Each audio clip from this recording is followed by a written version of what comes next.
Shalom, y bienvenidos al Ministerio Sabiduría en la Torá. Y esta noche queremos hablar un poco acerca de cómo estudiar el libro de Levítico.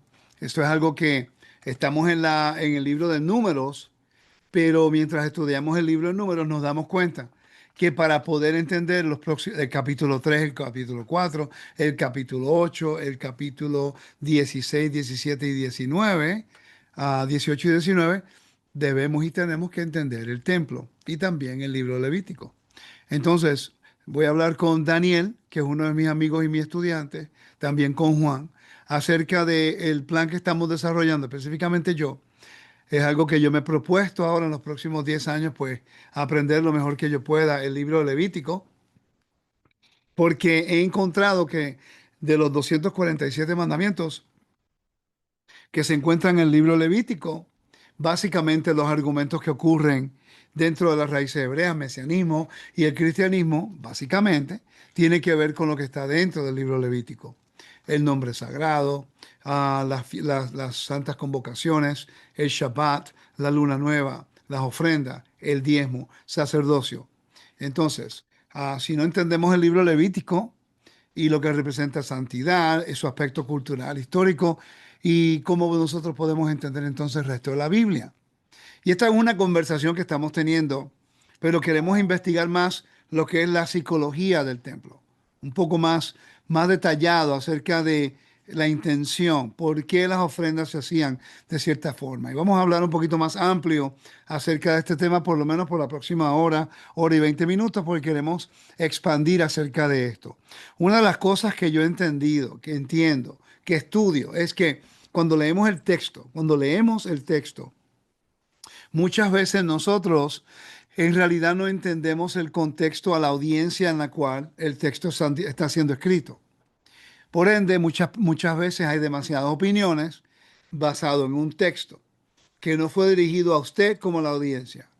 Nosotros somos la audiencia leyendo el comentario, los eventos que ocurrieron a una audiencia en un lugar específico que nosotros no conocemos la audiencia, no conocemos la cultura, no conocemos nada bíblico ni el mismo idioma. Estamos todos básicamente aprendiendo por libros y comentarios, diccionarios. Si tienes la bendición de ir a Israel, poder ver en Israel. Así que para comenzar con nuestro estudio, quiero dar la bienvenida a Daniel y a Juan que está aquí. Y Daniel es una persona, Daniel, preséntate. Shalom. Bueno, yo soy estudiante de mi maestro Rico Cortés, obviamente, y estudiamos juntamente lo que es el templo y el libro de Levíticos. Por cierto, ¿cuánto tiempo tú llevas estudiando conmigo ya, Daniel? Como directamente, como unos 5 o 6 años, Pero te pero conozco desde, hace tiempo ya. como 15 años, sí. Sí. Y también está Juan por ahí. ¿Dónde está Juan? Vamos a ponerlo aquí. ¿Cómo está Juan? Shalom a todos, ¿qué tal? Aquí estamos. ¿Tienes un estudio a qué hora? 8:30. Era las 7:30, pero lo moví para 8:30. Gracias por ayudar con eso. Queremos terminar a tiempo para que tú puedas hacer tu estudio y los hermanos que están aquí y que están en las redes pueden entrar ahí también. Ahora, vamos a hablar un poquito acerca del tema del libro Levítico. Como sabes, es importante entender el sistema bíblico. Y voy a citar un verso que se encuentra en Levítico 18. Y es interesante que el capítulo entero tiene que ver con las leyes de sexo, tiene que ver con el aspecto moral. Y cuando leemos los primeros tres versos, que es en realidad una de las cosas que a mí me motivó el estudio del Antiguo Medio Oriente hace tiempo, ¿ok? Dice, el Señor también dijo a Moisés, di a los israelitas, yo soy el Señor su Dios. Dice, ustedes no harán como hacen en la tierra de Egipto, en la cual moraron, ni harán como hacen en la tierra de Canaán, a donde yo los llevo. No andarán en los estatutos de ellos. El problema es, y aquí pueden ustedes levanten su mano y brinquen en la conversación, es que si estudiamos este texto y leemos el capítulo entero, nos damos cuenta entonces que el libro Levítico está haciendo el contraste entre lo que se hacía en Egipto y se va a hacer en Canaán.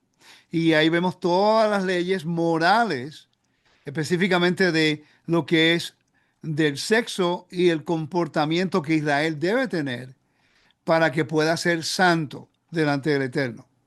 No vamos a leer el capítulo, es bastante largo, pero la idea es de entender de que hay un contexto detrás de ese verso. Entonces, no sé si a ustedes les ha ocurrido esto, cuando leen el libro de Daniel, iba a decir algo.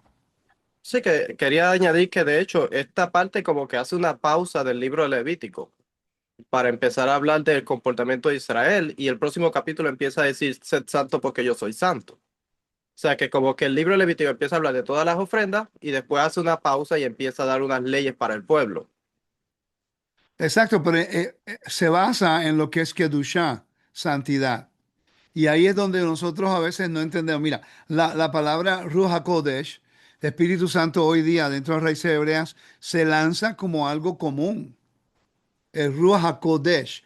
Eso es algo que yo llevo estudiando y llevo explicando. Cuando estuve en Live Oak la semana pasada, yo expliqué a la clase que estaba allí, le estaba diciendo que cuando la Biblia habla de cosas que son sagradas, kadosh, para el Eterno, generalmente eso viene conectado con unas reglas específicas.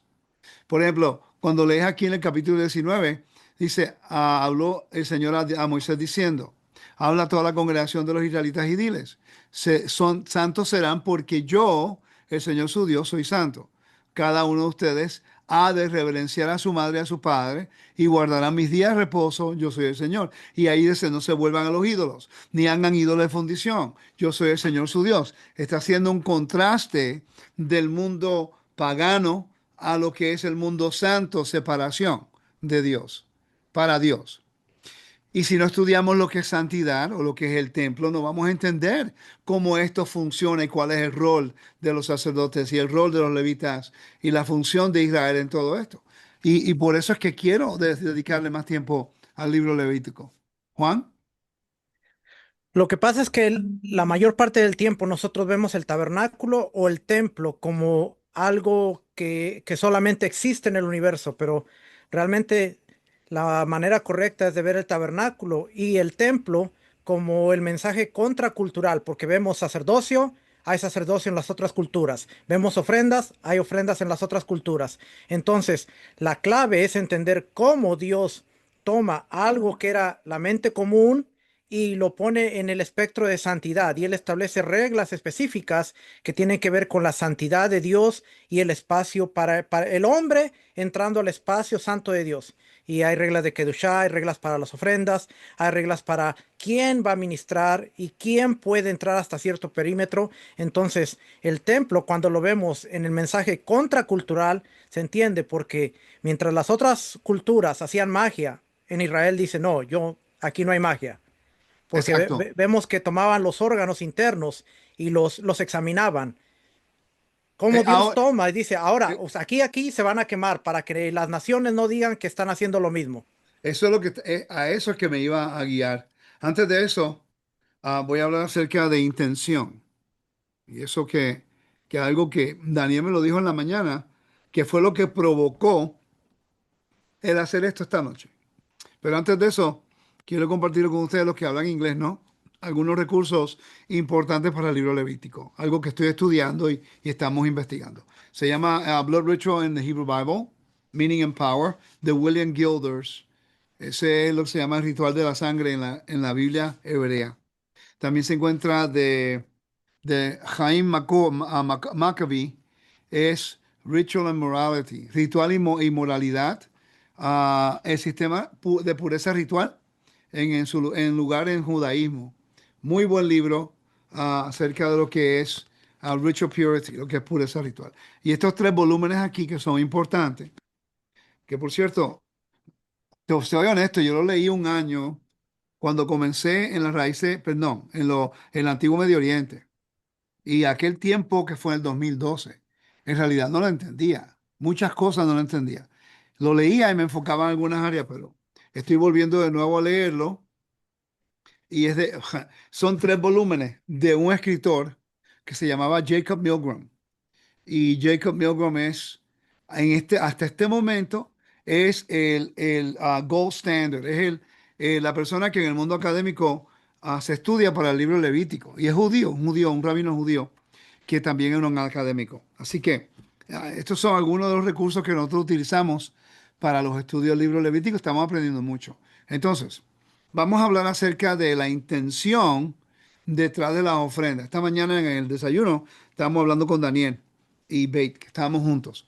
Y estábamos hablando del tema, no sé cómo llegó el tema, Daniel, pero empezamos hablando del tema y tú mencionaste algo que aunque en la superficie yo estaba al tanto, pero no lo había pensado en la forma que tú lo presentaste. Y quería que compartiéramos eso, porque mira, cuando leemos el texto en el libro de Levítico, capítulo 18, muchas personas cuando estudian el libro de Baikra, lo tratan de aplicar para el mundo moderno. Y ese es un problema porque el templo no está vigente en este momento. El sacerdocio existe, pero no está vigente porque no hay templo. No puede hacer su oficio. Los levitas existen, pero no pueden hacer su oficio tampoco. Pero las leyes de morales y el concepto de santidad y todas estas cosas nos enseñan cómo acercarnos a Dios. Y yo tengo un estudio que todavía no he sacado, que yo le llamo la psicología de las ofrendas, la psicología del sacrificio, sistema de los sacrificios. Y yo he podido encontrar, basado en el texto en Levítico 18, cuando él dice que no hagan como los egipcios, entonces yo fui a estudiar egiptología. No hagan como los cananeos donde lo van a entrar, y yo estudié la cultura cananea. Y yo he notado que cuando hablo con personas acerca de estos temas, hay argumentos y debates de, de temas que no crean un contraste.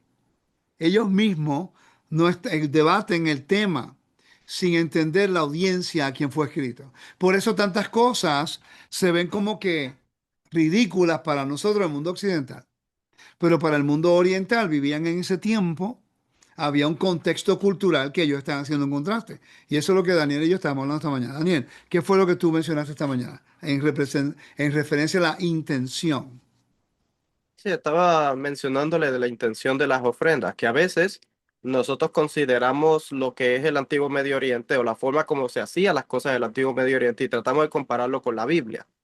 Y es algo erróneo que estamos haciendo porque realmente en la Biblia es un contraste totalmente distinto a lo que era el antiguo Medio Oriente.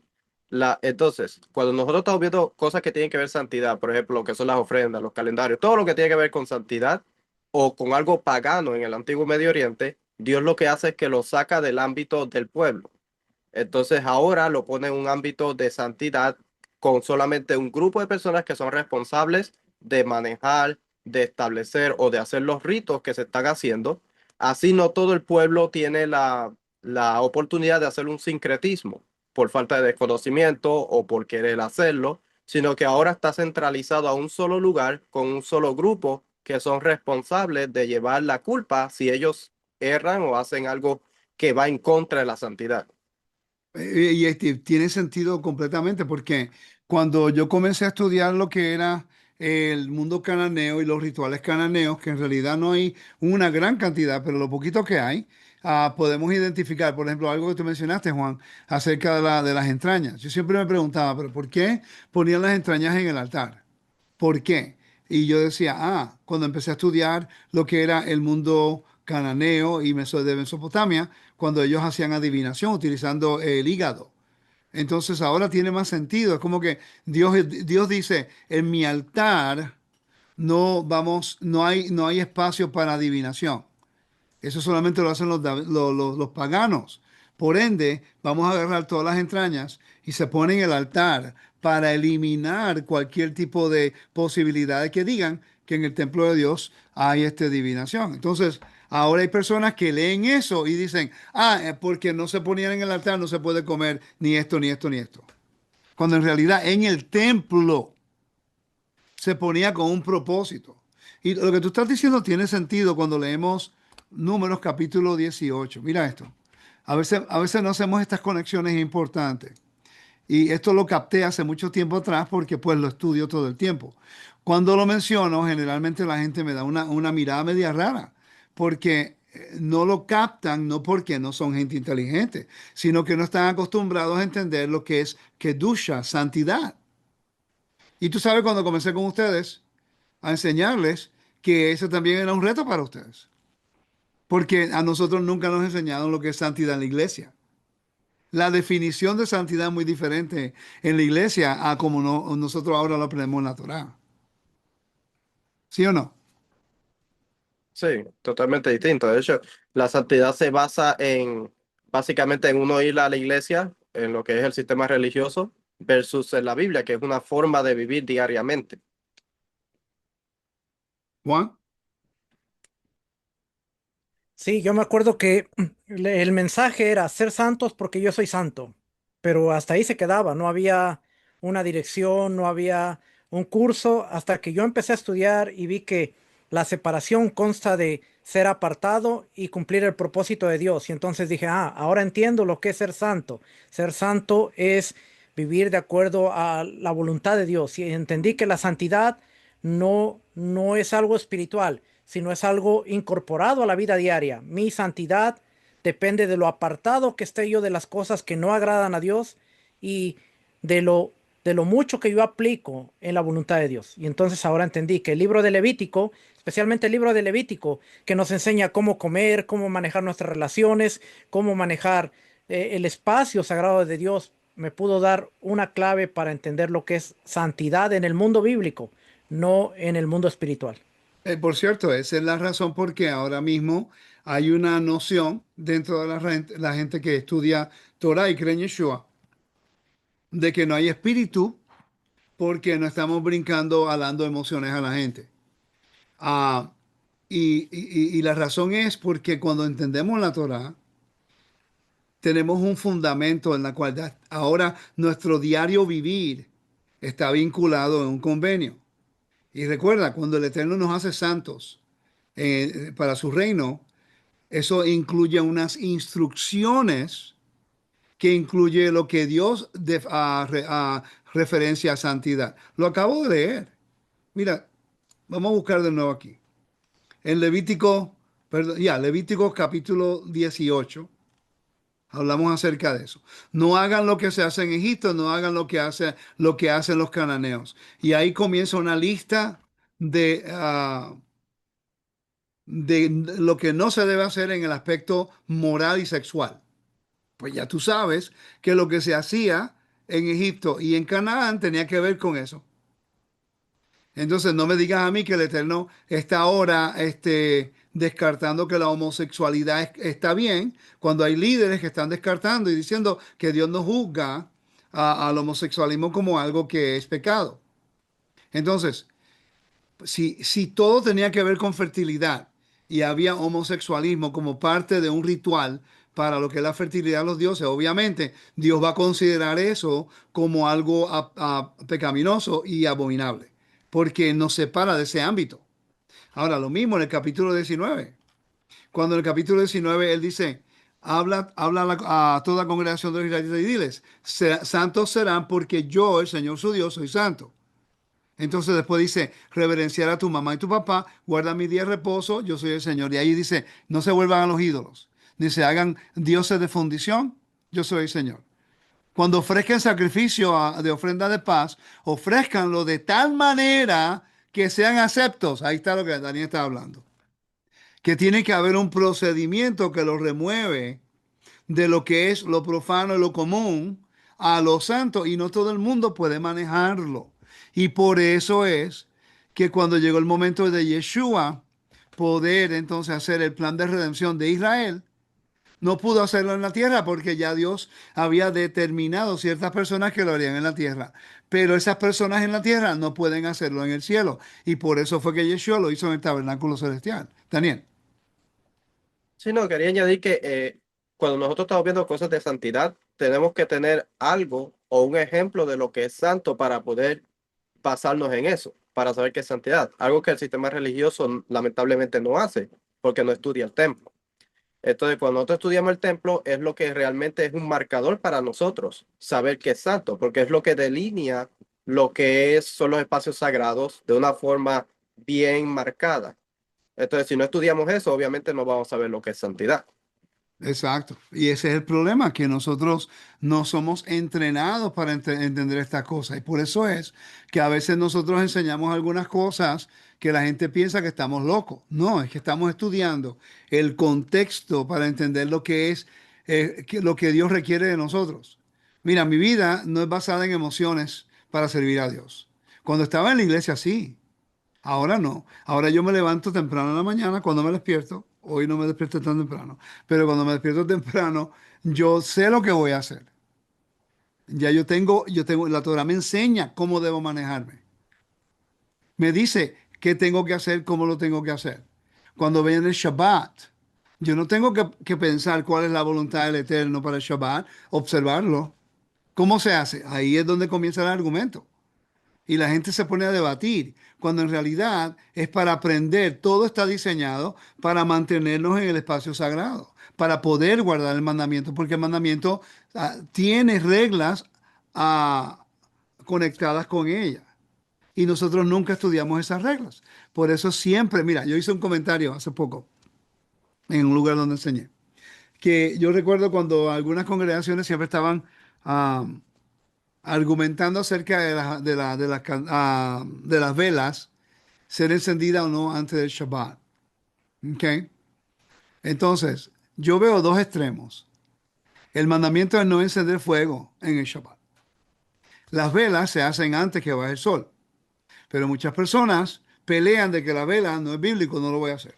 Es solamente un instrumento para delinear lo que es profano y lo santo. Nada más. Pero cuando finalmente aceptan las velas como parte del ritual de incorporación al Shabbat, como un ritual de transición, entonces la encienden cuando baja el sol. Entonces, ok, argumentan porque no quieren aceptarlo. Cuando lo aceptan, no entienden las reglas para guardar el mandamiento. Por eso es que el judío, cuando ve esto, a veces no nos entiende, porque hacemos todo al revés. Juan iba a decir algo. Ah, Juan se fue. Daniel. Sí, que algo que estaba diciendo que es bien importante son las reglas, hablando de las reglas. Y es algo importante porque en el antiguo Medio Oriente era bien fácil hacer mezclas y cambiar lo que eran las ofrendas, perdón, los sacrificios, cambiarlos y hacerlos de distintas formas. Porque no había ninguna regla que existía. Solamente lo único que ellos pensaban era satisfacer la deidad. Cómo ellos podían hacer para que la deidad estuviera contento con ellos. Entonces no existía ningún tipo de regla que le decía a ellos, esto tienes que hacerlo de esta forma, este animal tienes que traerlo en este momento o en aquel momento, mientras que Dios le da una regla al pueblo de Israel y lo establece de una forma para que el pueblo simplemente tenga que seguir eso y todo. De hecho, el versículo que leyó ahorita, que dice que lo vas a hacer de tal manera para que seas acepto, el versículo 5 Exacto. tiene que ver con las reglas, para que la ofrenda sea aceptable para Dios. Y vamos a hablar acerca de eso en un minuto, pero quiero leer aquí acerca de lo que es sincretismo. ¿Qué es el sincretismo? Sincretismo es tomar prestadas ideas, prácticas y creencias de la cultura y combinarlas con las propias.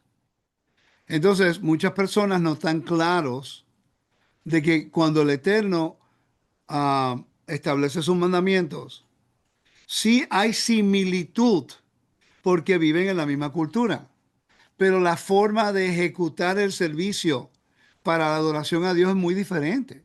Y ahí es donde tenemos nosotros que enfocarnos en cuál es la diferencia, no la similitud. Por ejemplo, hay un mandamiento en la Torah que habla acerca que si un hombre tiene un buey y ese buey degolla a otra persona, ¿qué se va a hacer con el buey y con la persona? Son unas reglas específicas y da la casualidad que el código de Hammurabi tiene exactamente la misma ley, pero se ejecuta el juicio muy diferente. En la Torah, si el dueño sabe que el buey va a degollar, a devorar a otra persona y no hace nada, simplemente por lo que es irresponsabilidad de él, la Torah enfatiza la preservación de la vida. Y cuando la vida de la persona, cuando ya tiene conciencia del daño del buey y no hace nada, pues la Torah establece un orden de responsabilidad. Ese es tu animal, tú sabes que tiene un problema, mató a otra persona, ahora es medida por medida. Ustedes, el buey y tú van a morir. La gente no puede aceptar eso en el mundo occidental. Pero en realidad en el código de Hammurabi era basado en las castas que tenían sociales. Si el dueño del buey era una persona de alto rango, pues entonces le daban una multa nada más. Si era un esclavo, ahí moría. Entonces no tiene lógica. La forma que se ejecuta, la intención de Dios en cómo el mandamiento se debe guardar, es la distinción entre el pueblo de Dios y las naciones. Juan. Sí, que era lo que le iba a decir. En el código de Hammurabi, las castas tenían relevancia. Entre más dinero tenía el hombre, pues no le pasaba nada. En Israel, aún hasta el rey se sometía a la Torá, y eso hacía que justicia y juicio son los cimientos del trono de Dios. Entonces, al entender la Torá a través de justicia y juicio, podemos ver el contraste con las otras leyes de las otras naciones, que aunque en- son similares, son muy diferentes, porque esta se basa en justicia y juicio.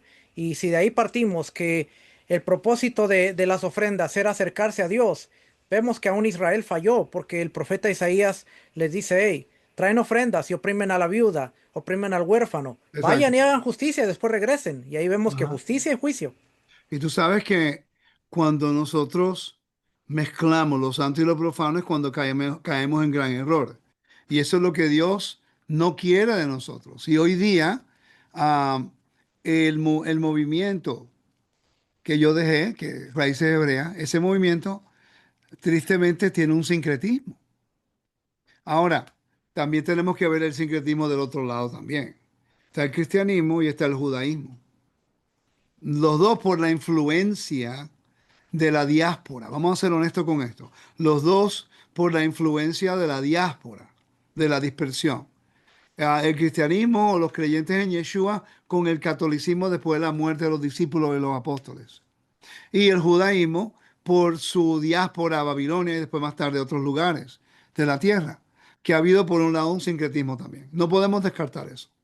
Entonces, ¿cómo es que yo puedo lidiar? Y usted ve la congregación de Roca Eterna, hacemos una liturgia y hacemos cosas que se asimilan al judaísmo, pero no somos judíos, ni estamos pretendiendo ser judíos del ortodoxismo.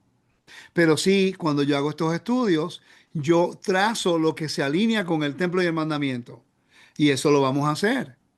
Lo que ya no pertenece dentro de ese ámbito, pues entonces tenemos que investigar primero antes de añadir algo que pueda hacer o dar la impresión de un sincretismo. Entonces, en el mundo de raíces hebreas, el hablar en lenguas es un ejemplo de eso, el argumento de hablar en lengua. Así es, lenguas divinas o no, lo que sea. Pero es que nadie puede refutar que lo que hablaron en Hechos capítulo 2 fueron idiomas, el texto lo dice. Entonces, con tantas personas que habían allí, diferentes lugares, en vez de enfocarnos en entender el por qué eran idiomas, y si lees el texto correctamente, no era todo el mundo, eran los discípulos que estaban hablando en lenguas. ¿Ok? Entonces, lo interesante Los es, 120. sí, los 120. Entonces, ponte a pensar en ese momento, ¿a qué se está refiriendo en la Torá? ¿Estaría haciendo alusión a la Torre de Babel, donde las lenguas fueron confundidas y que ahora vamos a regresar al espacio sagrado a través de Yeshua? ¿Estaría hablando acerca del monte Sinaí? Los mismos rabinos dicen que se dividieron con todas las lenguas del mundo en ese tiempo. O sea, ahí hay conexiones, entonces nos estamos enfocando en lo que es, pensamos que el texto dice, porque nos criamos un sistema religioso, que eso fue añadido, lo de lengua, si queremos justificarlo. Y se convierte en un argumento. Pero yo no voy a discutir ni argumentar de eso. Yo vine de ese ámbito y no voy a regresar a eso. Pero yo entiendo que el texto dice lenguas, idiomas. Ahora, lo demás es una opinión. Entonces, en vez de dividirnos, podemos dialogarlo y hablar como estamos haciendo nosotros. Pero la intención es importante. Mira, vamos a ir al capítulo 18 del libro de Números. Daniel, cuando quieras decir algo, levanta tu mano. El capítulo 18, si lo tienen ahí, Daniel, ¿lo puedes leer? O Juan, uno de los dos. Sí, Versículo 1 al 3. dice, entonces habló el Señor a Moisés diciendo, habla a toda la congregación de los hijos, perdón, estoy en el 19, el 18. Y el Señor habló a Moisés diciendo, habla a los hijos de Israel, dile, yo soy el Señor vuestro Dios. No haréis como hacen en la tierra de Egipto, en la cual morasteis, ni haréis como hacen en la tierra de Canaán, a donde yo os llevo. No andaréis en sus estatutos. Número 18 de Levítico. Oh, 18. Ok. Ok. Entonces el Señor dijo a Aarón, tú y tus hijos y tu casa paterna contigo llevaréis la culpa en relación con el santuario, y tú y tus hijos contigo llevaréis la culpa en relación con vuestro sacerdocio. ¿Qué? Mas Vamos a hablar acerca de ese verso. Porque aquí entra lo que tú estabas hablando, Daniel, en la mañana. La intención. ¿Quién carga la culpa? Porque si vemos que ellos están viviendo en un mundo pagano, que vivían en un mundo pagano, estaban completamente ah, rodeados de paganismo. Entonces, todo lo que ocurre en el templo era para hacer un contraste entre quién es el Dios de Israel, la creación, versus lo que las naciones pensaban eran los dioses y sus creadores. ¿Sí o no?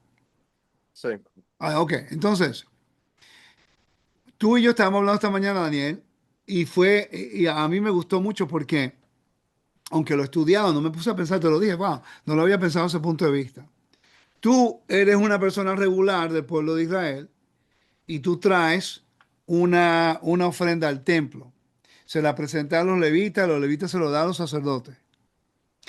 Ya todo el mundo sabe que la intención del israelita fue traer la ofrenda de acuerdo a la cual que él quería traerla, si era un olá, si era un asham, una de purificar, lo que sea. ¿Ok? Pero ya todo el mundo, él tenía que decir cuál era la razón. Del momento que él decía cuál era la razón, ahora eso cambia de manos. Eso es algo que tú estabas hablando en la mañana, Daniel, en la cual ahora la intención de una ofrenda de holocausto, pues, una ofrenda de paz, que no tienes que hacer nada malo para traerlo. De repente, hola, y de repente tú se la das al sacerdote y le dices, está un hola, ya de ahí en adelante, la persona queda, ¿qué? Ya no es culpable porque dio la intención, le pasó a la persona que está supuestamente capacitada para llevarlo al próximo nivel, ascendiendo de santidad. Entonces, este capítulo, Daniel, le iba a añadir algo, sí. sí que de hecho la intención empieza desde que escoge el animal, porque la persona dice Corbán, ya lo separa y lo dedica para lo que es el templo. Entonces, y todo, con todas las ofrendas que se traían al templo, desde que, por ejemplo, las primicias y todo, tenía que separarlo. O sea, que la intención empieza desde que la persona nace el animal o desde que la persona escoge las primicias. Ahora podemos entender el el por qué los rituales de cada una de las fiestas eran tan detalladas con muchas reglas para delinear a quién pertenecía y no que eran de las naciones, sino que era para el Dios de Israel. Juan. ¿No? Y podemos entender de manera correcta cuando Yeshua está dialogando con los fariseos y les dice hipócritas, porque invalidáis el mandamiento. Ellos decían, este es corbán, pero la intención no era de que era un corbán, sino designaban un animal para no ayudar a sus padres. Y entonces ahora el diálogo de Yeshua cobra mayor sentido cuando si la intención era un corbán, tenía que haberse escogido desde antes, separado desde antes y hecho con una intención. Ellos decían, no, si tú dices este animal es para el templo, ya con eso ya no ayudas a tus padres. Y Yeshua está reprendiendo la acción y Es, inter- la intención. es interesante el capítulo 19 del libro Levítico, habla acerca de eso. Honra a Ujú. tu padre y a tu madre y después sé santo porque yo soy santo. Como que, ok. Entonces, tenemos que investigar esto porque hay muchas personas que argumentan acerca del templo y no lo estudian, del sacerdocio y no lo conocen, predican a Yeshua como una ofrenda y no tienen la menor idea cómo funciona. Y por eso mucha gente se va al judaísmo. Porque cuando empiezan a hacer algunas preguntas que no tienen la respuesta porque no dominan el tema, entonces las personas se van al judaísmo porque allá le van a dar una respuesta basada en la falta de contexto de la persona en el cristianismo, raíces hebreas y mesianismo. Entonces, aquí te está diciendo en el capítulo 18, versículo 1, que los hijos de Aarón, él y los hijos llevarán la culpa del santuario y llevarán la culpa en relación a su sacerdocio.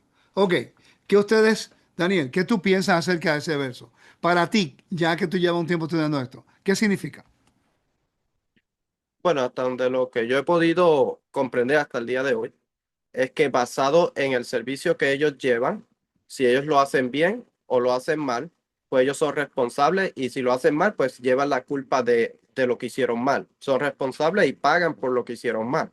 Entonces tú llevas una ofrenda al templo, se la das al Cohen, y si el Cohen no hace lo que tiene que hacer correctamente, la persona no está culpable, porque la intención la declaró, ¿ok?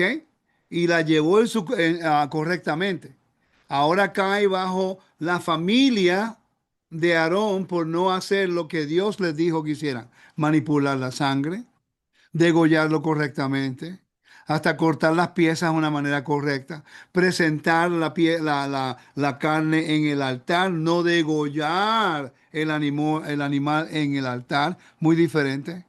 Hay reglas de santidad, ¿ok? Tiene sentido, ¿no? Sí, de hecho el contraste se hacía desde que ponían el animal para matarlo inclusive, pues tenía que mirar hacia el templo. O sea, desde un principio la intención siempre estaba ahí. ¿Para qué era el animal? Pero si no estudiamos, ok, entonces cuando hablamos acerca de Yeshua, que hablamos y la gente dice, no, es una ofrenda, una ofrenda, una ofrenda, ¿cuál fue la intención? Porque no puede morir en el templo, eso es sacrificio humano. No, pero que él es Pesaj, no, es un tipo de Pascua, porque en realidad lo que salvó al pueblo no fue el cordero, lo que salvó al pueblo fue la sangre. Es otra cosa que la gente se enfoca nada más. Oh, Jesús el Cordero, el Cordero, el Cordero, el Cordero, el Cordero. No, el Cordero de Dios que quita el pecado del mundo. Un problema. Cualquier judío que entiende el libro Levítico te lo va a decir, que el Cordero de Pesaj no era para pecado, no era una ofrenda de pecado, era una shelamim, ¿verdad? Era de paz. Entonces, tiene que haber una explicación, porque el texto supuestamente dice eso. Aunque otros textos y la palabra griega, cuando tú buscas el arameo, también dice siervo en vez de cordero, que también puede decir, ahí viene el siervo de Dios que quita el pecado del mundo. Ya hay como que tenía un poquito más de contexto, ¿verdad que sí? Pero igualito, si él es la tipología de un cordero y usted no sabe lo que el cordero, lo que Pesaj representa en la liberación de la muerte por la ratificación del convenio con una sangre, con la sangre del cordero, qué representaba el cordero para los egipcios y qué representaba la sangre y por qué fue en el dintel y por qué tenían que comer y por qué tuvieron que hacer circuncisión. Esas son preguntas que cuando la escucho en Pesaj, la porción de Pesaj, que es la parashá Bo, todavía cuando escucho en el internet no veo esa respuesta. Pero siempre hay argumentos de Pascua. Entonces, ya, por ejemplo, en el templo, el cordero de Pascua se podía degollar en cualquier área de la sagá, del área de los sacerdotes. No tiene que ser específicamente el norte del altar. ¿Me siguen? Entonces, eso no quita de que era legítimo la ofrenda en el templo, sino que hay unas reglas específicas para esa ofrenda. No se podía comer solo, tenía que ser en grupos, basado en el texto en el capítulo 12 y capítulo 13. O sea, nosotros estamos completamente removidos del contexto. Sigue el segundo verso, por favor, Levítico 18. Dice, mas también a tus hermanos, la tribu de Leví, la tribu de tu padre, haz que se acerque para que se junten contigo y te sirvan, mientras que tú y tus hijos contigo estés delante de la tienda del testimonio. Ahora vienen las reglas específicas para los levitas. Ok, la razón es que esta va a ser parte de la parashá esta semana. La gente ya es tiempo que se ponga atención a estas cosas. Y no vamos a mencionar lo del diezmo ni esa cosa aquí, no. Vamos a hablar nada más de lo que es la intención de la persona llevando la ofrenda, a quién se le daba y por qué ahora, que esto explica, por cierto, el por qué Yeshua muere, ¿ok? Pero eso es otras cosas. Y también explica por qué Yeshua se convierte en sumo sacerdote, cuando en realidad él nunca lo dijo. En ningún lugar del Nuevo Testamento vemos que Yeshua se llamó él el orden de Melquisedec. ¿O sí? No, Ni Pablo ni Juan ni Pedro, ninguno de esa gente por los 40 años después de la resurrección hasta la destrucción del templo, nadie menciona a Yeshua como sumo sacerdote, solamente el escritor de Hebreos. Juan, Que lo que estaba diciendo Daniel es cierto. Por ejemplo, el versículo dice, tú y tus hijos y tu casa paterna llevaréis con la culpa en relación al santuario. Pero hay mucho más allá del texto. ¿Cuál es la culpa? Que el santuario. Entonces, Daniel estaba diciendo, por ejemplo, el animal tiene que ver hacia el lugar santo. Y aquí es donde entra la importancia de los escritos de la Mishnah, por ejemplo, el Tratado Tamid, que nos dice que aún al degollar el animal, el que degollaba tenía que tener en mente la intención.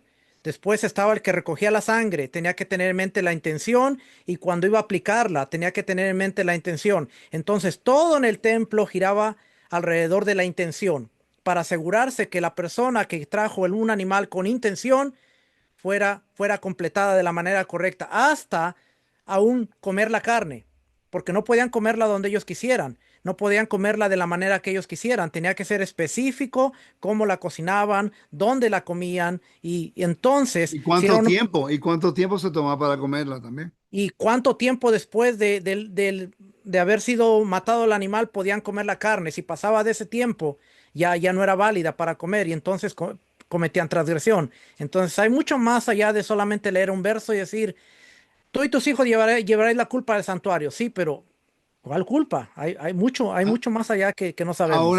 ahora eso explica en Levítico 16, versículo 3 en adelante. Dice, Aarón podrá entrar en el lugar santo con esto. Un novillo, no con el animal, sino con la sangre. ¿Ok? Está hablando de la sangre. Vamos a leer el versículo 2 para mejor contexto. Voy a compartir aquí para que lo lean conmigo. Dice, ah, el Señor le dijo a Moisés, dile a tu hermano Aarón que no entre en cualquier tiempo en el lugar santo, detrás del velo. Estamos hablando del lugar santísimo aquí. ¿Ok? ¿Están conmigo? Sí. Ok. Y dice, delante del propiciatorio que está sobre el arca, no sea que muera, porque yo apareceré en la nube sobre el propiciatorio. Aarón podrá entrar en el lugar santo con esto, con un novillo para ofrenda por el pecado y un carnero para holocausto. Obviamente no se llevaba la carne, solamente la sangre.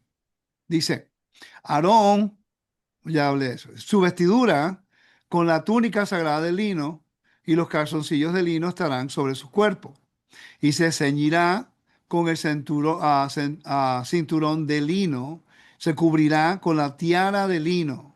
Estas son vestiduras sagradas. Para entrar al lugar santísimo no podía utilizar las vestimentas sacerdotales, tenía que ser el de lino nada más. Ahí cuando tú ves una foto con el sumo sacerdote en el lugar santísimo y él tiene las vestimentas sacerdotales con el Hoshen y la... No, está equivocado.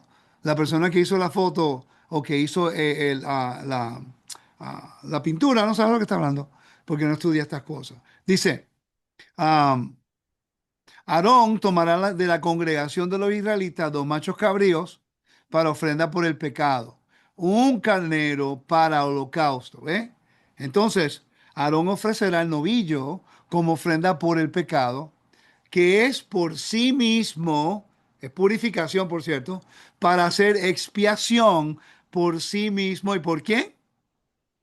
Por su casa. Por su casa, que esa es la respuesta de lo que estamos leyendo nosotros en el capítulo 18 del libro de Números. En otras palabras, si ellos cometen un error, ellos tienen la culpa. Ellos podrían traer una ofrenda porque lo que ellos hicieron perjudicó a la nación. Por ejemplo, si el Sanedrín declara a la luna nueva en el lugar incorrecto y están fuera de la luna nueva o del día correcto por un día, porque no pueden ir más de eso, un día antes o un día después, ¿ok? Entonces, ellos lo pueden arreglar el mes que viene porque la luna es cíclica. ¿Ok? Pero todo el pueblo va a seguir desde el momento que los sacerdotes pusieron la ofrenda de la luna nueva en Números capítulo 28, versículo 11. Cuando ponen esa ofrenda en el altar es porque el Sanedrín ya la proclamó y la declaró santa Y quiere decir que ahí comienza el conteo. Si ellos erran en el capítulo 3 y 4 del libro de Levítico, te habla que hay una ofrenda para los líderes, la cual ellos, tres líderes de Sanedrín, ponen sus manos sobre el animal y hay un degollamiento y hay expiación para ellos por errar. ¿Sí o no? Sí, Entonces, por eso es que el mundo judío sigue el calendario y no se enfoca en cuál es el calendario y están discutiendo de esto. Porque los que declararon este calendario básicamente fueron la gente que estaban capacitados para hacerlo. Entendiendo estos versos, que ellos cargan la culpa si ellos erran. Cuando venga al altar de nuevo y sea reedificado, que de ahí donde vamos a contar para quién es el antimesías y después para venir el Mesías, va a haber una ofrenda. Créanme que eso va a ocurrir, va a haber una ofrenda cuando los líderes, el sumo sacerdote y los líderes pondrán sus manos sobre un animal, van a hacer confesión, van a degollar al animal y van a rociar la sangre. Entonces ahí va a haber una expiación. Y tienen de ese momento en adelante que hacer las cosas de acuerdo con el templo y el altar vigente. Tienen que hacerlo de acuerdo o como se hacía en el templo. ¿Me están siguiendo, verdad que sí? sí. Pero por ahora, como no hay templo, se sigue lo que fue establecido. Entendiendo, todo el mundo judío entiende esto, de que como es ley y ellos cargan la culpa, pues Dios no culpa al pueblo por lo que los líderes hicieron. Y esto no es judaísmo, esto es ley bíblica. ¿Ok? ¿Algún comentario? Dani. Sí, que eso hace lógica perfectamente, porque ahora no, volviendo a la intención, ahora no tiene todo el pueblo haciéndolo cuando ellos piensan que se puede hacer de acuerdo a lo que ellos han visto, sino que está de acuerdo a un solo lugar. O sea, ahora todo está centralizado al templo. Y hace un tiempo atrás usted dio un estudio sobre las ofrendas que se hacían y lo que se creía de lo que era el calendario y la luna nueva, que tenía que ver con unos ritos paganos también. Entonces, tiene lógica que se saque del ámbito del pueblo y se establezca en el templo, porque ellos son los responsables de todo lo que tiene que ver con la santidad, para que nadie piense que se está haciendo a otras deidades o cosas así. Entonces, todos se van a centrar en cuando el templo lo diga. Y tiene lógica eso, Daniel, porque ahora venimos los primeros frutos, ¿verdad? Por eso es que el Omer se mecía en el templo. Mira, vamos a Levítico. Yo sé que esto siempre es controversial. Pero mi intención no es ser controversial, aunque siempre termino siendo controversial. Porque estamos nosotros estudiando cosas, para ser honesto, que no por lo general, no todo el mundo lo está considerando. En realidad es un antijudío a un antijudaísmo y queremos nosotros hacer lo que queremos hacer. Terminan haciendo lo que los saduceos hacían. ¿Ok? Ok, o querían hacer porque no podían hacerlo. Voy a compartir aquí rapidito. Vamos a estudiar el texto rápido. Vamos, Juan, ¿puedes leer el versículo 9, por favor? Entonces el Señor El habló a 7, vamos Moisés. desde el 7, vamos desde el 7. En el primer día tendrán una santa convocación, no hará ningún trabajo servil. ¿Qué día es Durante ese? ¿Qué día es ese?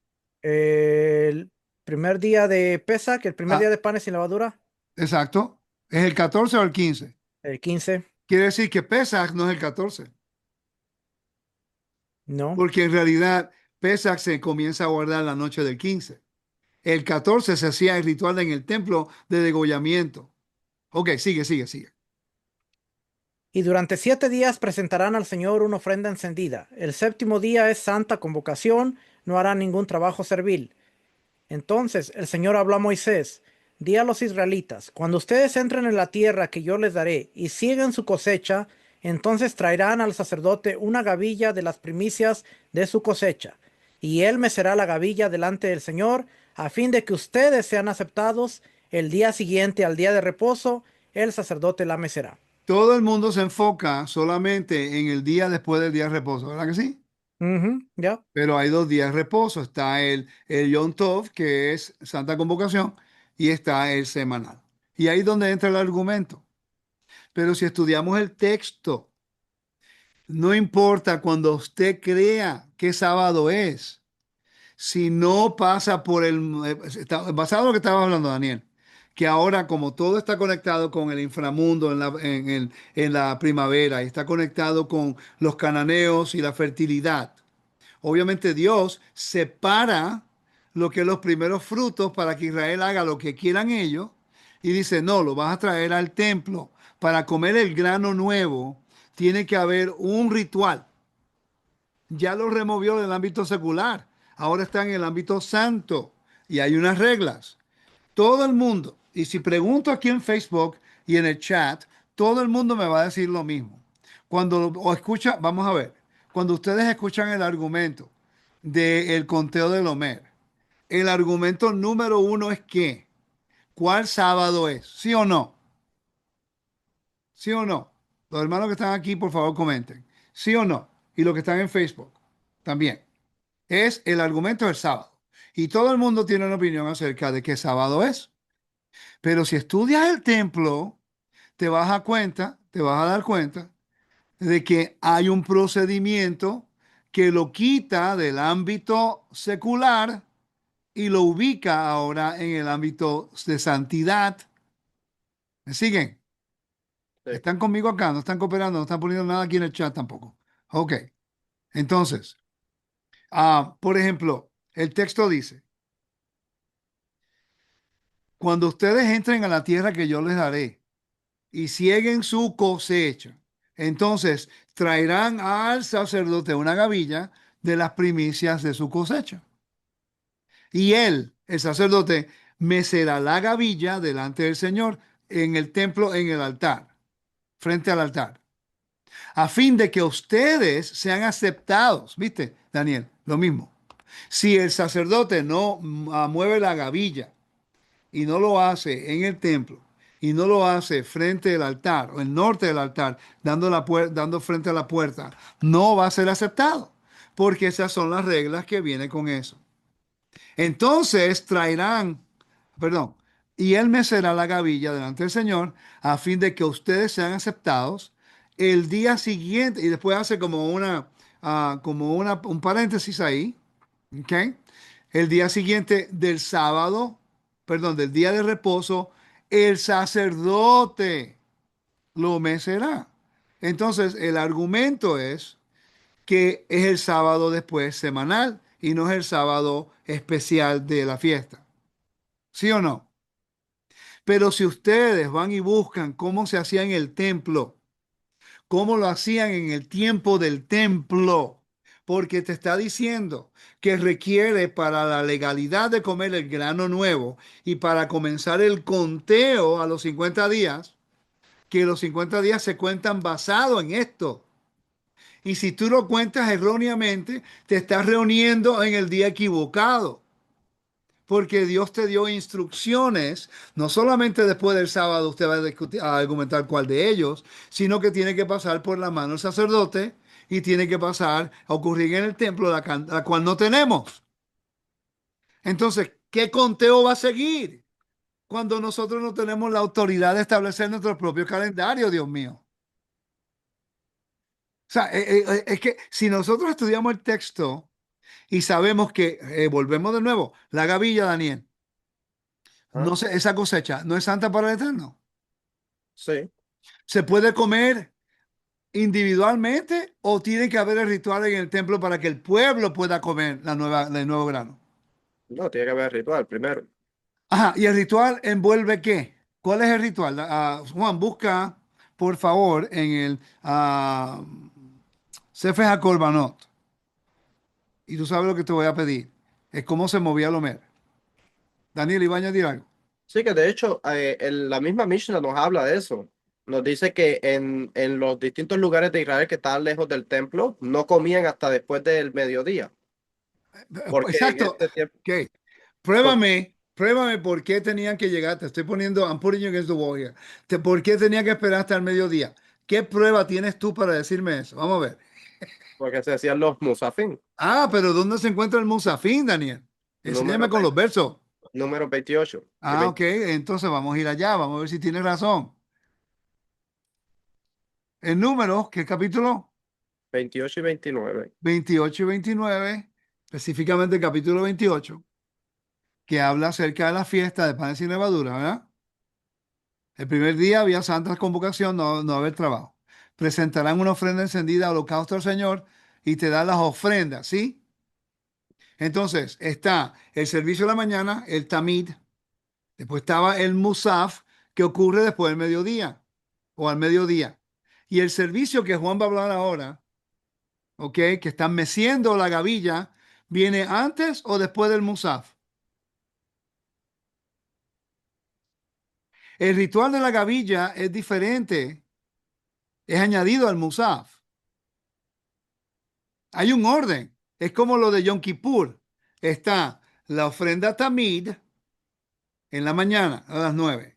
Después están los Musafim, la Musaf, las adicionales para la fiesta o, en este caso, el día de Yom Kippur. Y después de eso viene el servicio de los dos machos cabríos. Lo mismo ocurre con el waving of the Omer, el mecer la gavilla. Hay un orden. Entonces, tú dijiste ahora mismo que ellos esperaban hasta el mediodía para entonces comer el grano nuevo si estaba lejos de... ¿Tú puedes buscar ese recurso, por favor? A ver si te recuerda. Juan, ¿qué vas a decir? Ya se me olvidó. Ah, No, ok. iba a comentar algo, pero se me olvidó Ok. ya. Pues Pero tengo entonces, aquí la Abodazca Korbanot. compártelo para que la gente lo vea y lo pueda ver. No vamos a leerlo todo.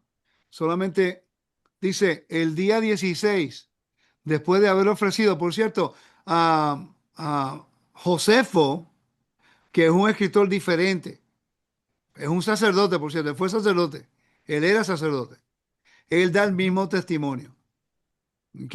El día 16 de Nisan, después de haber ofrecido el Musaf y la ofrenda de Minja, que lo acompañaba, volvían su atención a la décima eifa de harina, cebada fina y la mezclaban con un lot de aceite.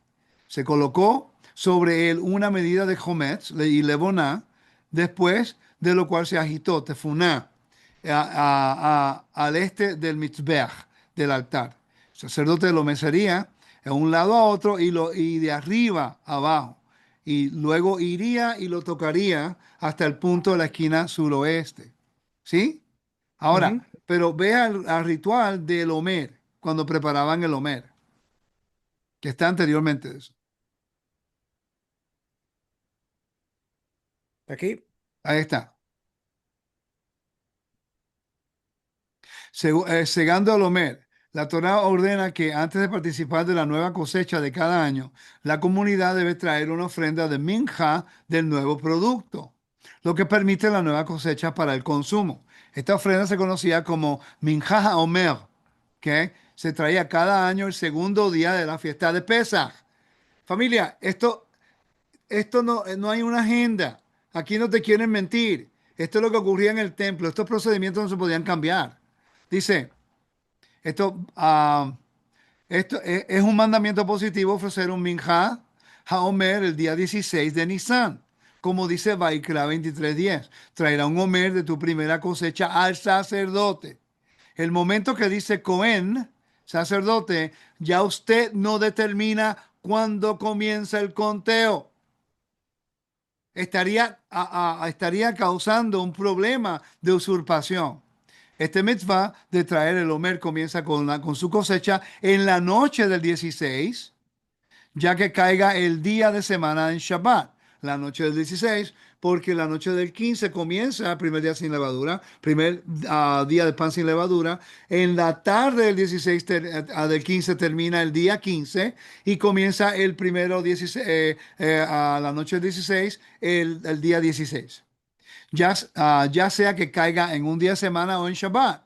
Óptimamente debe tomarse a tallos de en pie que aún estén húmedos, solo de la tierra de Israel y solo de los mejores cultivos. Además, este homer, ofrenda, fue traída de cebada. ¿Y cómo se hizo esto? Sigue leyendo, por favor. En Erem Yom Tov se enviaba agentes del Sanedrín del Beit Din para encontrar cebada adecuada y la ataban en manojos mientras los tallos aún estaban adheridos al suelo, Quiere para que decir que los fuera... que buscaban la cebada no era cualquier persona, eran personas del Beit Din, del Sanedrín, porque Ujú. tenían que hacer una proclamación legal acerca de la fiesta y eso no se lo dabas a cualquier persona. Hoy día, todo el mundo raíces hebreas escucha a cualquier persona determinar el Homer, la cebada que está viva. Va en contra del procedimiento bíblico porque se sacó del ámbito secular y ahora se supone que sea en el ámbito de santidad. Sigue. Todos los habitantes de las ciudades vecinas se reunían ahí para que la siega del Homer se hiciera con gran fanfarria. Recolectaban 3 medidas de sea de cebada con 3 personas diferentes, reuniéndolas en 3 canastas diferentes, usando 3 hoces diferentes. Una vez que el cielo se oscurecía, el segador preguntaba a todos los reunidos: ¿se ha puesto el sol? Y ellos respondían sí. Él preguntaba: ¿con esta hoz? Y ellos respondían sí. Volvía a preguntar: ¿con esta hoz? Y ellos respondían sí. Preguntaría por tercera vez: ¿con esta hoz? Y ellos responderían sí. Preguntaría: ¿en esta caja? Y ellos responderían sí. Volvería a preguntar: ¿en esta caja o canasta? Y ellos responderían sí. Preguntaría por tercera vez: ¿en esta caja? Y ellos responderían sí. Si fuera Shabbat, el segador preguntaría: ¿es Shabbat hoy? Y ellos responderían sí. Y esto también se hizo 3 veces. Él preguntaba: ¿corto? Y ellos decían: corten. Y esto también se repetía 3 veces para todas y cada una de las preguntas. Cosecharían los tallos de cebada, los pondrían en las cestas y los llevarían al patio del templo. Luego golpeaban los tallos para quitar los granos y luego aventaban los granos y los cortaban, quitando los guijarros o piedras, hasta que solo quedaran las partes elegidas. Luego tomaron la cebada y la tostaron al fuego dentro de un tubo de cobre perforado, Ya, como ya está va. escrito ¿Y dónde hacían eso? en el patio del templo. Exacto. ¿Se puede hacer esto hoy día? No, Entonces, ¿por qué la gente cuenta el Homer de acuerdo a sus propias calculaciones? no sé. Sigue. Levítico 2:14. Tostaron al fuego y luego la esparcieron en el patio para que soplara el viento en eso. A continuación, ponían los granos en un molino de frijoles y molían los 3 seas, extrayendo al final de toda la cebada segada una medida de décima efa de harina, que había sido tamizada a través de 13 tamices. Así fue como cumplieron la misbah de cosechar el homer para la casa de nuestro Dios, que sea reconstruida prontamente y en nuestros días. Amén.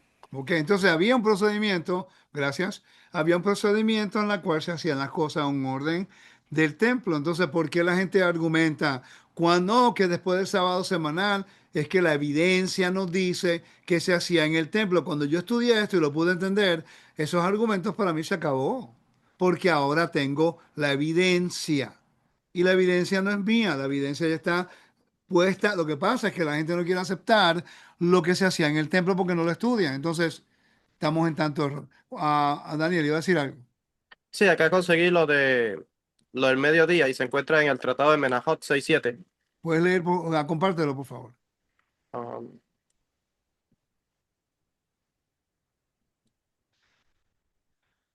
Acá en Menajot 6.7, que dice: tan pronto como se completaba la ceremonia del Homer, se permitía a la gente de Jerusalén comer del grano recién cosechado.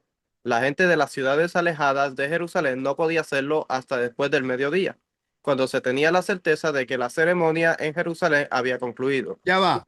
De que la ceremonia en Jerusalén ya había concluido. Todo el mundo en el primer siglo sabía y entendía de que la ceremonia tenía que tomar lugar en el templo para entonces ellos tener el permiso de comer el nuevo grano. Y por ende, desde ese momento comenzaba el conteo del Homer. Desde ese momento. Es que lo que yo no entiendo es, si en el primer siglo todos respetaron eso, ¿por qué ahora nosotros que llegamos ayer estamos reinventando la rueda y reinterpretando la Biblia cuando la Biblia no nos ha tomado ni 20 minutos para probar esto? Te dimos 2 o 3 diferentes recursos que validan el punto. Eventualmente vamos a tener que dejar de hacer las cosas de acuerdo a nuestra voluntad y enfocarnos en lo que el Eterno quiere. Volvemos de nuevo. La intención. La intención del Homer era para separar esas nuevo grano dedicado a Dios. Y ahora cuando todo el mundo en Israel comía el nuevo grano, por ende, todo el mundo sabía que esto fue dedicado a Dios y no a los dioses cananeos. Eliminaba cualquier tipo de sincretismo. ¿Quién dice algo? Ya me acordé lo que iba a decir. Es Ok. que se nos olvida que el templo está relacionado con la tierra y el convenio que Dios le dio. Y cuando se traía el Homer, necesariamente tenía que haber sangre en el altar que acompañara el Homer para que la gente pudiera ver que la cosecha había sido aceptada. Esto lo vemos en el mismo libro.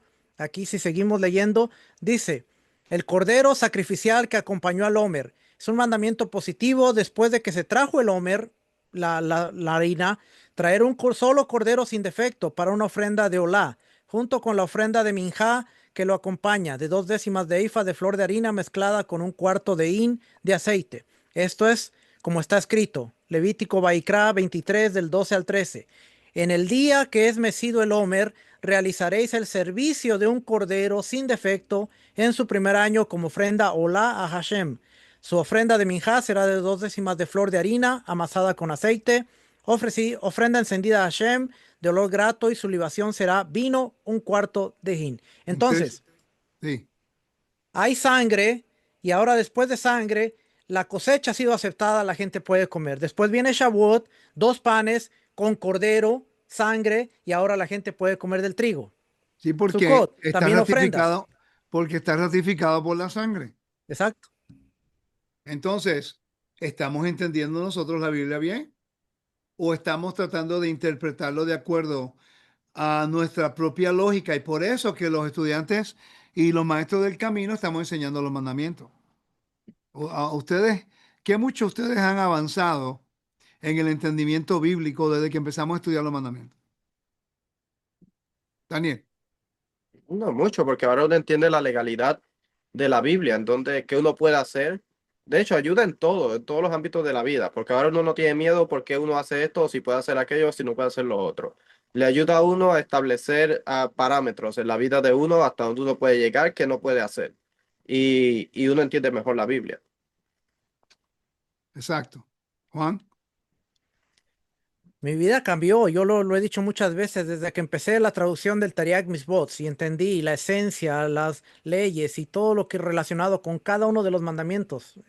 Yo empecé a transformar la forma en que caminaba y observaba los mandamientos de Dios y hasta el día de hoy yo sigo estudiando porque cada que estudio algo me doy cuenta que no sé nada y me transformó completamente. mira, en realidad el problema es el miedo. El miedo es lo que guía a todo el mundo a seguir su propia opinión. Porque algo que puedo decir, en todos los viajes que yo he llevado, que yo he ido, que voy todo el tiempo, y son siempre los mismos argumentos, los mismos debates. Es como que hay un ciclo que no cambia dentro de los argumentos, cada 5 años es lo mismo. Cada 5 años es lo mismo. Entonces yo hago estudios y después al quinto año viene gente nueva y comienzan con lo mismo. Y por eso es que quiero hacer algo diferente con los mandamientos y con los estudios del camino, porque honestamente el miedo de no hacer lo correcto, el miedo de caer en otra religión, el miedo de no ser judío. Ahora mismo, Roquetera, nosotros hacemos la liturgia y es un orden. Entonces, como la gente no entiende la liturgia, no quieren hacerlo. Y no es porque no hay un sentir de santidad o un sentir de separación, porque estamos orando usando un vocabulario real. Pero el problema es que los judíos lo hacen. Y por eso ellos no quieren ser parte de eso, porque el judío lo hace. Pero si Pablo estuviera entre nosotros, él no viniera a una congregación de raíces hebreas ni mesiánica, ni menos una cristiana. Él estuviera metido en una sinagoga. Porque eso es lo único que sabía. El texto dice que él iba a la sinagoga como su costumbre. ¿Qué se hace en una sinagoga? El texto dice que él visitaba la sinagoga como costumbre, donde quiera que él iba. ¿Qué se hace en una sinagoga? ¿Cuál es el problema de tener un servicio de sinagoga cuando seguimos al Mesías judío? Es que no entiendo. Ah, queremos la emoción, queremos nosotros sentirnos que hay un espíritu porque no hay el mismo orden, pero es que podemos tener los dos. Tenemos que tener la emoción, por eso hay música, nos deleitamos, cantamos, adoramos al Eterno, pero todo a su tiempo, como comunidad, una voz, un corazón en la oración. Después nos nos deleitamos en Él cantándole al Todopoderoso en adoración a Él, al Creador. Y después hacemos el estudio para que el pueblo pueda aprender de la Torá y así podemos tener un balance. ¿Cuál es el problema? Yo creo que muchas veces como líderes el problema es el orgullo y yo tuve que muchas veces reconocer delante de los hermanos que se congregan con nosotros en decirles, familia, estamos incorrectos porque no teníamos la información, porque estábamos haciendo esto de mal y que no pasa nada, reconocer que durante un año, 2 años, 5 años has estado haciendo las cosas mal porque no habías estudiado, no te quita autoridad, al contrario, te ganas el respeto de la gente al decir, no lo estamos haciendo bien, vamos a recomponer y vamos a hacerlo de la manera correcta. Pero Exacto. como, Entonces, como líder requiere valor, requiere coraje y requiere honestidad. así es. Y por eso, mira, cuando estamos hablando del libro Levítico, constantemente nuestras vidas siguen siendo alineadas. Todavía estamos por todos lados. Estamos tratando de entender. Ahora mismo, usted no ha meditado en lo que es la psicología de las ofrendas, porque el libro de Hebreos dice, vamos a leerlo. ¿Qué dice el libro de Hebreos capítulo 9? Hebreos 9. Dice algo bien peculiar que a mí me llamó la atención hace tiempo. Dice, no sé si ustedes recuerdan el verso, tiene que ver que las ofrendas ni la sangre de ni la sangre de animales de esto limpian la conciencia. Gracias.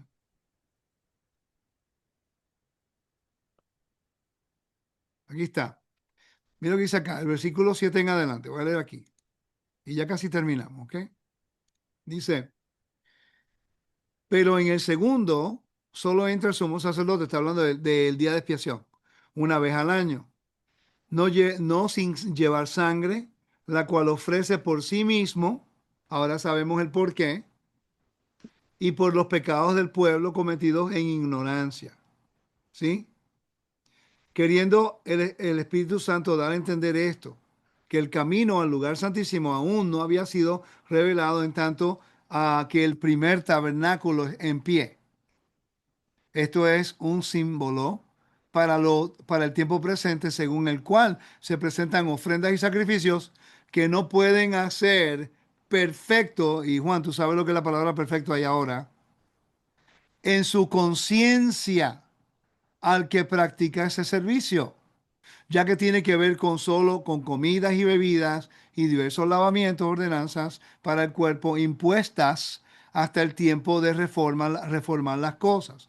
Si no entiendes la palabra perfecto aquí, que es la palabra teleó, teleó,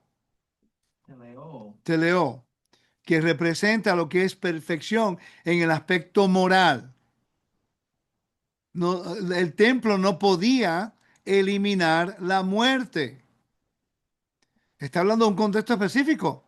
Entonces, cuando una persona llevaba la ofrenda, la intención era que el sacerdote supiera cuál fue el propósito de la ofrenda, o de ofrenda por voluntaria o una ofrenda por un pecado involuntario. Hay diferentes niveles de transgresión. Entonces, el momento que tú le dejas saber para qué razón tú traes el animal, y el tipo de animal tiene que ser de acuerdo al procedimiento. Entonces, ahora el sacerdote tiene que hacer un ritual específico que tenga que ver con ese tipo de transgresión. Tiene que haber. Entonces, ¿cuál es la función de todo eso?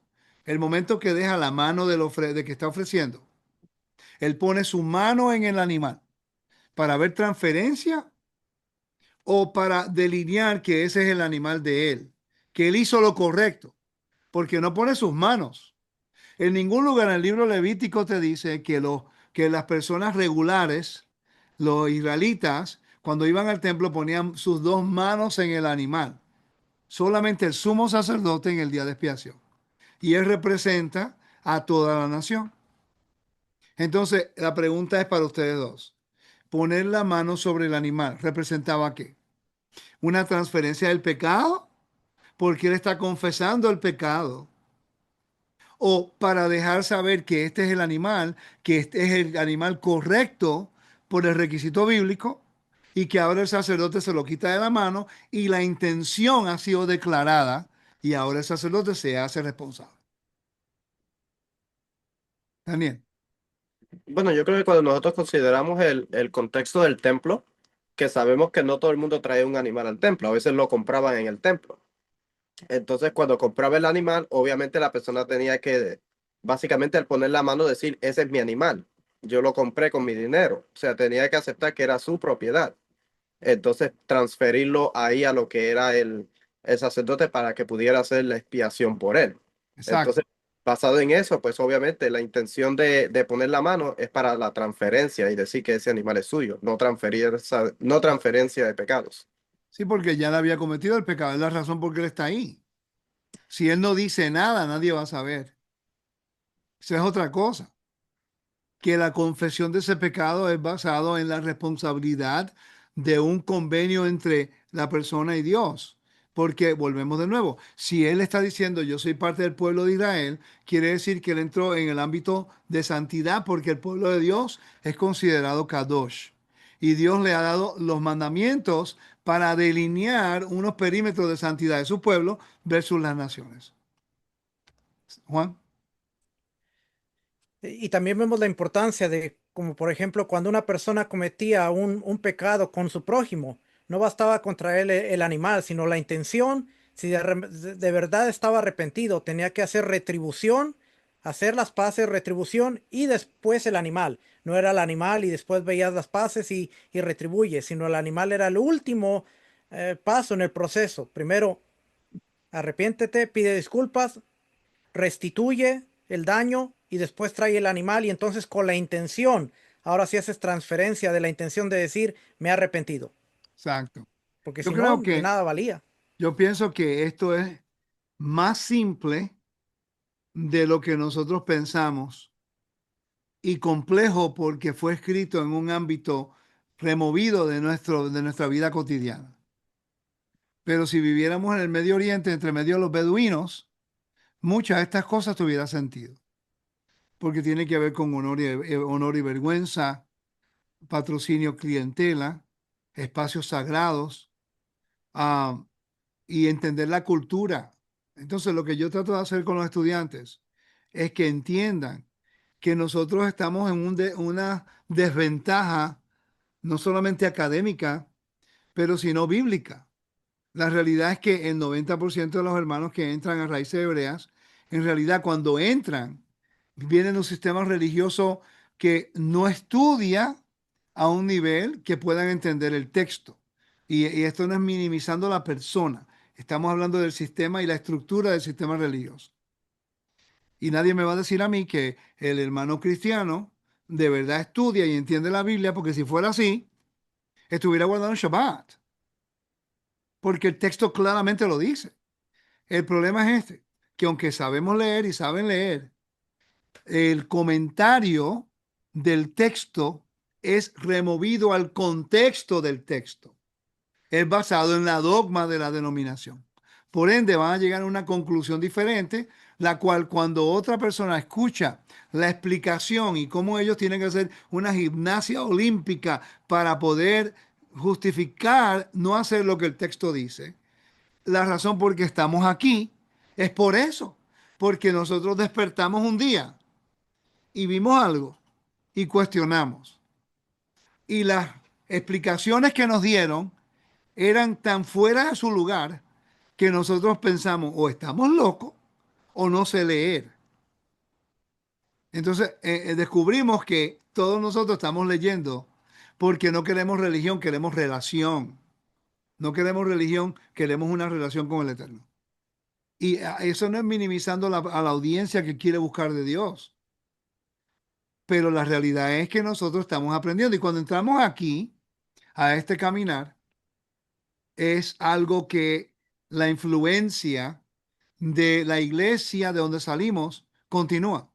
Queremos mantener nuestra dogma con un poquito de sal de hebraica o un poquito de diferentes, ¿cómo se dice? Especias hebreas, pero queremos seguir haciendo lo que hacíamos en la iglesia. Por eso hay gente que todavía tiene el talit como un mantel en un púlpito, cuando el talit se usa para cosas serias de oración en el templo, perdón, en la sinagoga. Cuando yo empecé, hacía lo mismo, pero cuando entendí lo que era santidad, tuve que removerlo. Entonces, ya que nosotros entendemos esto un poquito y cuando le decíamos a los hermanos, se enojan con nosotros. No, es que queremos ayudarte. Queremos que avance más de lo que yo avancé. A mí me tomó 15 años para entender lo que conozco ahora. En los últimos años, llevo enseñándolo 10 años, la última década, enseñándolo consistentemente. Y el mismo Juan pensaba que yo estaba loco. ¿Tú lo sabes? ¿Verdad, Juan? Ya. Ujú. Pensaba que está loco, no me quería ni escuchar la primera vez. Pero mira, mira ahora, porque Ya, estamos ya, aprendiendo. ya le pedí mil disculpas, ya. Ah, que no había, tú nunca me ofendiste, anyway. O sea, estamos buscando, y el mismo Daniel. Daniel me conoce a mí de tanto tiempo atrás. Él ha visto el desarrollo. Sí. Él ha visto cómo yo sigo aprendiendo, madurando, adaptándome, sigo aprendiendo más. Ah, ustedes estudian conmigo, tú sabes el proceso que yo hago. Daniel estuvo conmigo en ayer todo el día. Estuvo sentadito aquí, conmigo, yo preparándome para allá. Y Y él yo, sabe el proceso que uno pasa. y Las yo, horas, ¿ah? y yo viendo cómo lo hace. En las horas, entonces el proceso. Y después vino y le enseñé en inglés y en español le enseñé diferente, porque la audiencia es diferente. No solamente es la información, es cómo manejamos la información a la audiencia. Entonces tenemos mucho que aprender. Así que cuando estudiemos el libro de Levítico, hay que considerar primero la ofrenda, cómo se hacía y cuál era el propósito, el procedimiento de cómo se hacían las ofrendas. Por ejemplo, cuando hicimos la reunión que estamos hablando acerca de ah, del por qué algunas ofrendas requería un macho, un hembra y macho en los animales. Y empezamos a investigar y encontramos mucha información acerca de los ofrendas hititas y cananeas que se hacían a los dioses. Y estamos llegando a la conclusión que la razón es para hacer un contraste entre las naciones alrededor. Interesante, ¿verdad, Juan? Sí, porque las hembras en las otras naciones eran dedicadas a las diosas. Entonces, Dios dice, no, no, no, aquí no traigan una hembra en la mayoría de las ofrendas porque van a pensar que hay una diosa. Entonces, Y lo mismo interesante. con la prostitución, no había fertilidad en el templo, nada relacionado con muerte, fertilidad o el inframundo. Así que podemos entender. Yo espero que en los próximos 10 años poder adelantarme en el estudio del libro Levítico. O sea, algo que hoy de verdad estoy comprometido completamente, ya que entiendo un poquito de el aspecto cultural del primer siglo, ah, el, ah, ah, el antiguo Medio Oriente, lo que es el templo, la estructura, arqueología, todo esto que hemos podido estudiar los últimos 10 15 años. Ahora creo que si nos enfocamos en el libro Levítico, vamos a estudiar un poco mejor. Es interesante ahora que me acaban de dar una información de Israel. Ahora mismo, a la señora que hace mi gira a Israel, son las 3:20 de la mañana, allá ahora. Solamente ha habido un misil nada más, uno nada más. Después que Estados Unidos ah, le dio las bombas a Irán, pues no hay misiles. Así que no están ni entrando.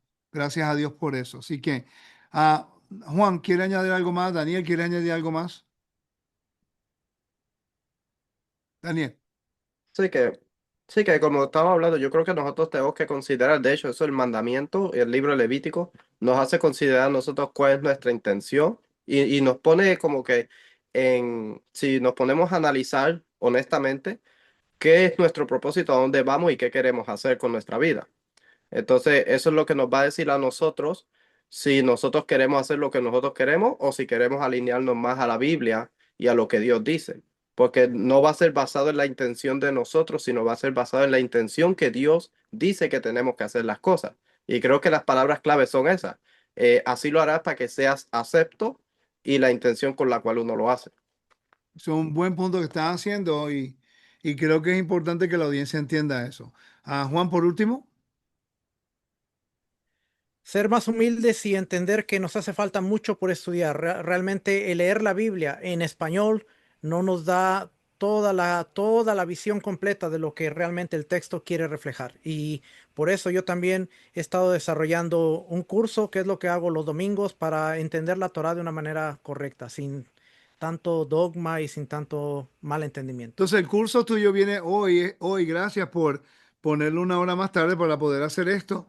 Pero quiero que anuncies que a las 8:30, en 6 minutos, 5 minutos, va a comenzar el estudio, que es un curso de qué.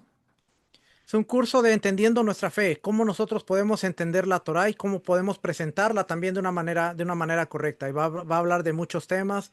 Hoy vamos a hablar de la definición y propósito de la Torá. La semana que viene, si termino el tema hoy, vamos a hablar de lo que es la diferencia entre el Tanakh, la Biblia, la Mishnah, el Talmud y cómo poder presentarlos correctamente. Porque hoy en día hay gente citando el Talmud y no tiene ni idea de lo que es el Talmud. Así es. Algún día espero que me invite a tu programa, ¿ok? Así Usted va a que estar invitado en muchas veces.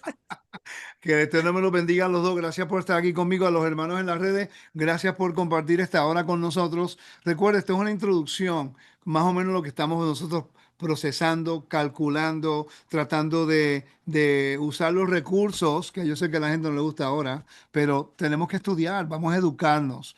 Y yo pienso que cuando tengamos un vínculo académico, educativo, un fundamento sólido, bíblico y obviamente teológico, vamos a evitar mucho los debates y vamos a enfocarnos en vivir la Torah de acuerdo como Dios, como dice Daniel, nos da el propósito de hacer. Pero tenemos que buscarlo y comprometernos con ello. Y cuando se ponga difícil, no regresar a la iglesia. ¿Ok? Porque aquí hay mucho espíritu del Todopoderoso. Poder aprender la voluntad del Eterno, cómo caminar, todos los días saber qué tengo que hacer, qué no tengo que hacer, sin ningún tipo de pensar si estoy agradando a Dios o no, sino que si sigo el mandamiento tengo que estar seguro que a eso le agrada a Él, como dice el texto. Wow, para mí eso fue una liberación en mi espíritu, en mi corazón y en mi alma, porque ahora entiendo que Dios quiere que agradarse con nuestro servicio. Por eso nos da sus instrucciones, ¿ok? Que el Eterno me lo bendiga, me lo guarde. Ahora, por favor, vayan y apoyen a mi hermano Juan en su estudio de la Torah. Shalom, bye bye.